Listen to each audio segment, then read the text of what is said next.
قارون موسیٰ کی قوم میں سے تھا، پھر وہ ان پر زیادتی کرنے لگا، اور ہم نے اس کو اتنے خزانے دیے تھے کہ ان کی کنجیاں ایک طاقتور جماعت کو اٹھانا مشکل ہوتی۔ جب اس سے اس کی قوم نے کہا کہ اترائیے مت، کہ اللہ اترانے والوں کو پسند نہیں کرتا،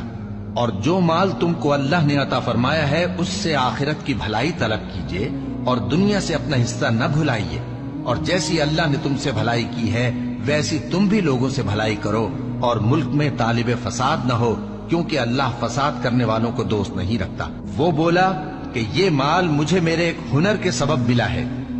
کیا اس کو معلوم نہیں تھا کہ اللہ نے اس سے پہلے بہت سی امتیں جو اس سے قوت میں بڑھ کر اور جمعیت میں بیشتر تھیں ہلاک کر ڈالی تھیں، اور گناہگاروں سے ان کے گناہوں کے بارے میں پوچھا نہیں جائے گا؟ تو ایک روز قارون بڑی آرائش اور ٹھاٹھ سے اپنی قوم کے سامنے نکلا۔ جو لوگ دنیا کی زندگی